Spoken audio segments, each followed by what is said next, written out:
बिस्मिल्लाहिर्रहमानिर्रहीम। अस्सलाम वालेकुम नाज़रीन। आज के मौजू जो है वो कुछ इस तरह से है कि हम बहुत सारे लोगों को कामयाब ज़िंदगी गुजारता हुआ देखते हैं। दुनिया की आसाइशें भी होती हैं और उनकी दीनी खिदमात भी होती हैं और इबादत भी करते हुए नज़र आते हैं। और जब हम अपने आप को देखते हैं तो हम एक ऐसी दुनिया में रह रहे होते हैं कि उनको देखकर रश्क करते हैं और अपने आप को बोलते हैं कि काश मैं ऐसा ना करता। हम ज़िंदगी में बहुत सारे लोग बहुत सारे काम शुरू तो करते हैं मगर मुकम्मल नहीं कर पाते। मिसाल के तौर पे अगर आपने किसी किस्म की कोई एजुकेशन शुरू की है या कोई डिप्लोमा शुरू किया है या कोई हुनर आपने सीखना शुरू किया या कोई कोर्स आपने शुरू किया, उसे मुकम्मल ना किया।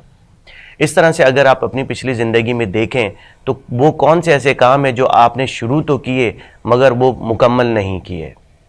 इसका मतलब ये है कि अगर आपकी ज़िंदगी में यही आपका एटीट्यूड और यही रवैया आपका ज़िंदगी के साथ रहा तो आप काश की दुनिया में रहेंगे और दूसरों को देखकर ख़ुद भी परेशान होंगे और आपके हाथ में ना वक्त होगा, ना अपॉर्चुनिटीज़ होंगी, ना आपके पास चांसेस होंगे।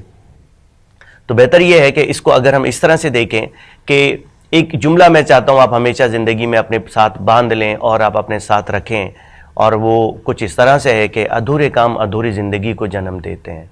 तो मैं समझता हूँ कि आप जब भी कोई गोल या कोई भी अपना ऑब्जेक्टिव या कोई भी हदफ अपना प्लान करें, उसे हद्दुल इम्कान कोशिश करें कि उसको मुकम्मल करें। नहीं तो ज़िंदगी ऐसी ही होगी कि दूसरों को तो देखेंगे, हो सकता है हसद का भी शिकार हो जाए, जेलसी का भी शिकार हो जाए और अपने आप को बुरा भला भी कहने लग जाएं। तो ये सारी चीज़ें आपके अपने हाथ में हैं कि आप ज़िंदगी कैसे गुजारना चाहते हैं। तो जो आप चीज़ समझ के लोगों से मशवरा करके जो चीज़ आप स्टार्ट करें, एटलीस्ट अपने साथ कमिट करें। और कमिट करने का मैं आपको फ़र्क बता दूं कि एक प्रॉमिस होता है, एक कमिट होता है। प्रॉमिस आप दूसरों से करते हैं और कमिट इंसान अपने आप से करता है। तो कोशिश करें जब जो कोई चीज़ आप प्लान कर लें तो आप अपने साथ कमिट करें कि मैं इसको हर हाल में इसको मुकम्मल करूंगा। और यही आपको काश की दुनिया से निकाल के हकीकी दुनिया में लेकर आएगी जिसको आप एंजॉय भी करेंगे। जज़ाकल्लाहु खैर।